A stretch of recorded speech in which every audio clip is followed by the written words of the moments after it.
Gusto mo naman ako ni Sabong ah. Hindi po ako magbibigyan po tayo na opportunity po na sabunan yung makalaban po. Yeah, KMD, bigyan mo na lang ako sa coach ah. Kamusta mga idol? Here we go again, Mark Anthony TV. Please like and subscribe.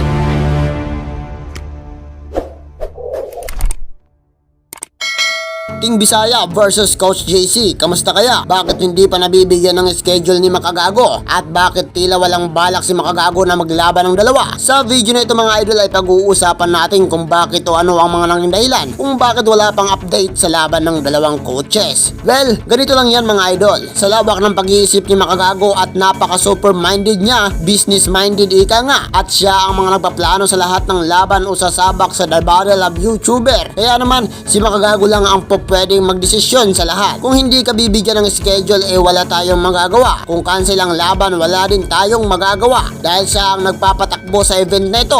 Samantala mga idol, sa tagal-tagal kong pag-aantay ay pati ako ay napaisip na rin kung bakit hindi binigyan ng pagkakataon ni Makagago itong ating mga coaches na makasabak sa The Battle of YouTuber. Kahit puspusan ng pag-iinsayo ni Team Bisaya at Coach JC, makikita natin mga idol sa kanilang YouTube channel ay si Team Bisaya talaga ang madalas mag-update sa kanyang training. Samantalang itong si Coach JC naman ay minsan lang. Kung mababalikan natin mga idol ay itong Brusco family naman talaga ang unang naghamon kay Team Bisaya. At sinagot lang naman ni Team Bisaya ang hamon ni Jonah laban sa coach nila. Kaya hindi may tatanggi na laos na itong si Team Bisaya dahil nga sa hindi na ito tulad ng dati na nagbo-boxing. At makikita naman talaga natin mga idol na puspusan ng pag-iinsayo ni Team Bisaya dahil gusto niyang ibalik ang dating galaw niya at dating lakas. At syempre ayaw niyang matalo sa laban kaya nag-iinsayo siya ng husto para sa mga taong naniniwala sa kanya. Ngunit sa tagal-tagal ng paghihintay natin mga idol ay tila nawawalan na ng pag-asa na makabalik pa muli sila Team Bisaya sa The Battle of YouTuber. Narito ang ilang teorya ko mga idol. Bakit nga ba hindi binibigyan ng schedule ni Makagago itong si Team Bisaya at Coach JC? Dahil itong mga idol maliit lang ang kikitain ni Makagago sa dalawang ito at mas malaki ang gagastusin ni Makagago sa laban kumpara sa mga isasalang niya ngayon na mas malapit at hindi niya bibigyan ng pagkain at financial assistance. Kung baga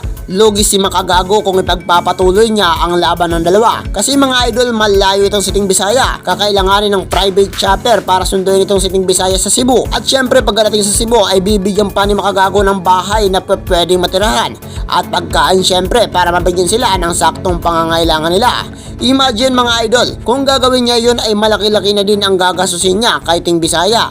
At syempre hindi lang naman si Team Bisaya ang lilipad papunta sa Manila, kundi may kasama pa yung iba, panigurado. Kulang-kulang 100k ang magagastos ni Makagago para sa laban na ito. Kasi akalain mo bibigyan pa ni Makagago ng talent fee ang dalawa. So parang mabibigatan na siya. At isa pa mga idol, hindi si Makagago sure kung marami ang tatalpak dito. At syempre hindi din si Idol Makagago makakakinabang ng subscriber dahil hindi naman sila ganong kakilala kumpara sa mga sinasalang ni Makagago ngayon na mga sikat at mayayamanin. Well, sabi nga ni Makagago is business-minded man. Hindi kita papansinin kung wala akong mapapala sa'yo. So meaning, ito ay palitan ng benepisyo. Kung ikaw ay sasali sa The Battle of YouTuber ay makakatanggap ka ng benepisyo tulad ng talent fee, fame, at more subscribers. Syempre si Makagago din ay dapat makatanggap ng benepisyo mula sa mga manlalaro. Sa ngayon mga idol, mabigay ng ilang benepisyo na posible makuha ni Makagago mula sa dalawang coaches natin. Mag-comment lang. At syempre mag-iwan na din ng like kung nagustuhan at dislike naman kung hindi. At ito lang naman ang ilang mga teorya ko sa dalawang coaches na ito. Dahil sa pag-iikot-ikot ko ay hindi ako satisfied sa mga teorya ng iba. Kaya naman sa simpleng video na ito ay sana makapulot kayo ng kaunting aral at kaalaman.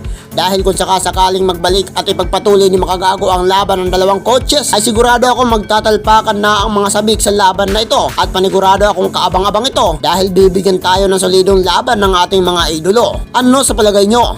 Mag-comment na! Hanggang dito na lang tayo mga idol, at kung nagustuhan mo ang video na ito ay baka pwedeng makahingi ng like and subscribe. Pindutin nyo na rin ang notification bell para palagi kang update sa mga usaping kagaya nito. Maraming salamat!